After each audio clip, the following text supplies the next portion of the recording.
Alright, welcome back and let's examine this car. This rope, is it? Yep. They laid it in the outline of the victim's body. So wait, the victim must have died when the killer closed the trunk on him. You've got to be the only person I know that would come to that conclusion. You are an idiot, I'm sorry. I thought we could look at the... Can't we look in the trunk? Looks like the lock on the trunk is busted. Crime took place in the underground parking lot at the prosecutor's office. The body was blah blah. It's a flashback. I've said all of that already. Quite a luxury car. It just screams, I have money to burn. Yeah, prosecutors get the big bucks. I thought for sure. Can't we investigate in the trunk? Oh, there we go. What's this? Looks like a note of some sort. Look, something's written on it. 675-12-2. What? You're right, let's see. 67LS, sorry, 12-2. There's a name printed on the paper above that. Goodman. Maybe it fell out of his pocket when he was killed. Well, so? What does it mean, Mr. Wright? How am I supposed to know? Note to self, for detective reasoning, go to Edgeworth, not Wright. I'm sure Edgeworth wouldn't know what this means either.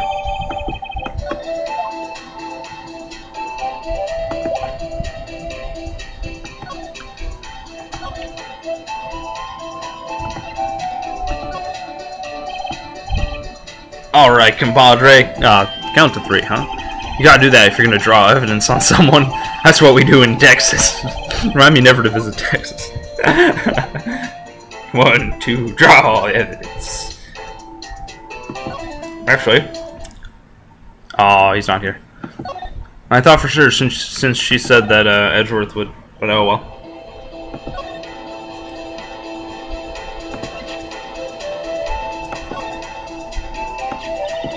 My sister's cell phone. The last time it was used was 5:18, right after Goodman was killed. Maybe she was canceling her date for the night?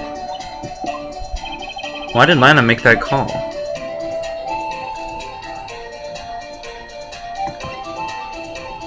Alright, so we don't want the victim. I could have sworn that... Hold on, let me check the autopsy report. Okay, Bruce Goodman, 36 male, February 21st. Wound was caused by a 12cm knife, a single stab wound was found. I still think we can check the car, can't we do that? Oh yeah, hold on. An oil drum. Looks like it's filled with water. It's heavy, I can't even budge it. Drum over here is on its side. Wait, I know. I'll hide in here and do a stakeout. I think you'll probably just get arrested. In fact, you may not even have to hide in the drum to get arrested. What? I'm not suspicious. Hold on. I could have sworn we can look in the trunk. No, so the note was in here. Must have fallen out of Detective Goodman's pocket. And what does it mean, Mr. Wright? I have no idea. Yeah, okay.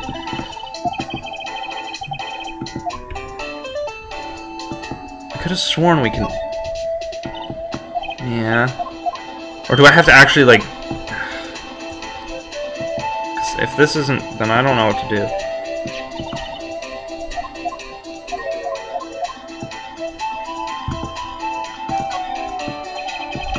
B block is through there, that's where visitors park. I can see the lunch lane car over there, far in the distance. Hey, you're right. I like the cutest design on the door. I can see a cartoon cow munching down on a juicy-looking steak. Doesn't that strike you as a little creepy?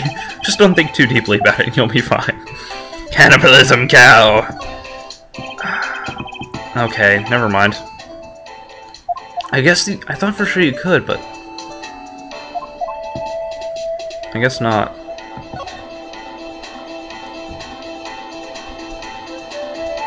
I can't do anything else, right? Whoops. Like an entrance. What are you talking about? It's plainly an exit. Well, maybe it's both. Kind of a dual purpose? Aha, the theory of relativity. What, I've got to write this down. Ah, hey, Mr. Wright. Maybe you know, was Mr. Relativity German, or was he British? Mr. Relativity? Are you sure that was his name? Wait. I think, can we look at the security booth? Look, a stylish glass-walled room. Very nice. You can see the whole parking lot from in there. It says security. Perhaps it's a cafe? Huh? Cafe security. Yeah, that must be it. Let's check it out later. I hate to break it to you, but I think that's probably just a security guard office. No, I scored a 97 on my science test the other day.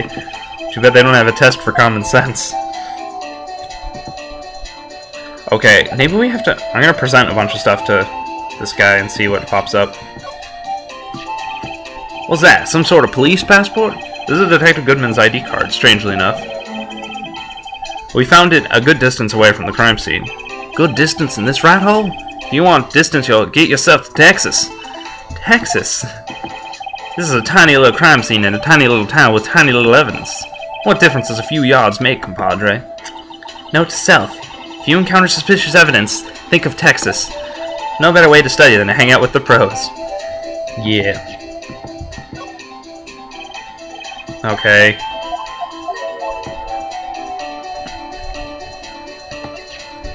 Maybe the autopsy report. Nope. Okay. So as usual, I'm missing something. Unless... Wait, I think maybe... That's right. Alright, so I can't look in the trunk for some reason, but that's alright. I have a different plan. Let's go. Let's move.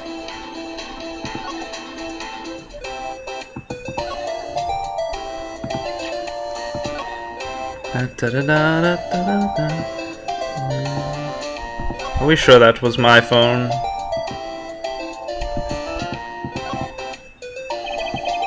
No.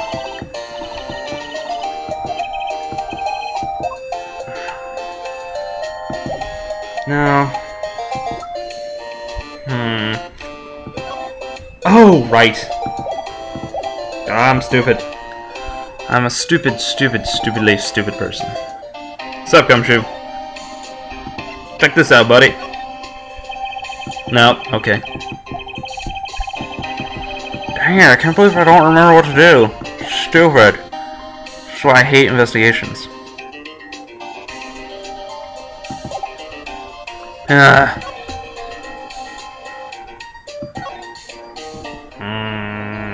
Hold on. Wait. Is there more we can talk about? You're kidding. That's it. That's it. There's just more that I could say. That's ridiculous. So there's no connection between Detective Goodman and my sister? That's correct, but there's a gold mine of evidence against her. And the prospector. Oh, Marshall. Tomorrow is none other than Edgeworth himself. I'm afraid your sister's fate is decided, Bambina. Many condolences.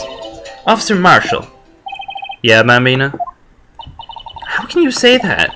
You and my sister, you were... Is there something between this cop and her sister that I don't know about? I apologize, Bambina. Something must have gotten to me. Maybe it's that dry wind that's a-blowing through the prospector's office. Dry wind or ill will. Someone's up to something here, but who? I can't believe I just had to say something. That's stupid. Suspicions about Mr. Edgeworth have been flying around for nearly 2 years now. Forged evidence, raging testimonies, you name it. He was unbeatable because he did whatever it took to win. Unbeatable, that is, until he met you. Rumors are just rumors, aren't they? These are prosecutors we're talking about. Evidence is everything to them. If you follow the rumors about Edgeworth to their source, you can find one person. But they're off limits. Untouchable, you might say. One person? Who? Bambina, it's your sister. Chief Prosecutor Lana Skye. What? My sister? Edgeworth couldn't rustle all those cattle by himself. Some people load their guns with bullets, some people load them with deals. What, you're saying Edgeworth was making deals to win trials? Where there's gunshots, there's bound to be bullets. That's what the old-timers say. It's a big old secret hidden around here somewhere, everyone knows it. Is that why Detective Gumshoe was taken off the case? Did they target him because he was closest to Edgeworth? So, well, how are we doing, Mr. Wright? I guess we've got some clues. We have an autopsy report, a note from the victim, and a cell phone. So, you think we'll be okay? Well, the only thing still bothering me is that Lana is confessing to the crime. She says she did it. No problem. I can guarantee that she's not the criminal. Oh, by the way, Emma? Yes? I know that song your phone plays when it rings. What? It's the Steel Samurai theme song, isn't it? That popular TV show for kids? The phone that just rang wasn't mine. It was yours. That's why I tried redialing the phone again somewhere else, but no. At 5:18, just after the murder took place, your sister called you, didn't she, Emma? I'm sorry. Can you tell me what you talked about? She hung up right away. I see. A detective is murdered and the suspect is the top prosecutor in the district. Got a bad feeling about this. Like, maybe I still don't know everything that went on here. Oh, you don't know anything. Nothing. This one's just as nuts as the last one, by the way. Why, certainly I'll save cleared stage data up to this point. Nice little menu screen. In Texas, we don't have to, though. It saves automatically.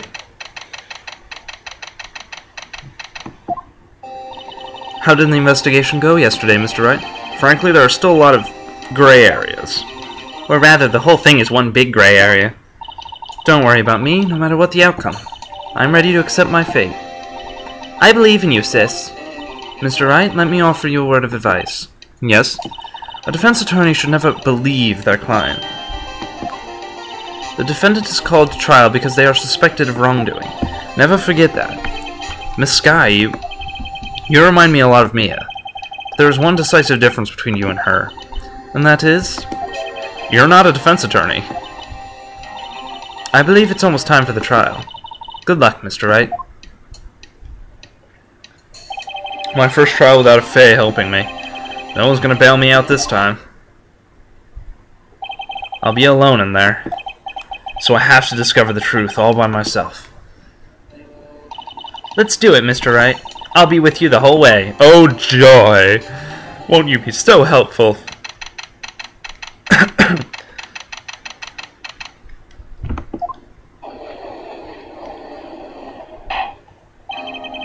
The court is now in session for the trial of Miss Lana Skye. The defense is ready, Your Honor.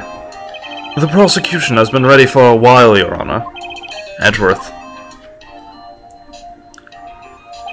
I haven't been in court since Edgeworth's trial. It's been a while now. I hope that personal feelings will not be part of the proceedings today, Mr. Wright. I will choose the path I think is right, regardless of what those around me might say. The judgment to be made here is in our hands, not those of anyone else. Very well, Mr. Edgeworth. Your opening statement, please. Chief Prosecutor Lana Skye has committed an unpardonable crime. Not only this, but she was rash enough to commit it in the prosecutor's office lot. In my car! My car! Wow, he's much more forceful in person. I suddenly feel like confessing to everything. However, she will not pay for her rashness with her life. There was a witness to her crime. A professional witness. Well then, call your first witness, Mr. Edgeworth.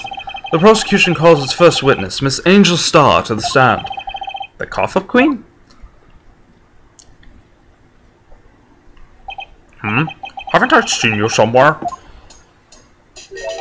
You ordered the caviar lunch, right?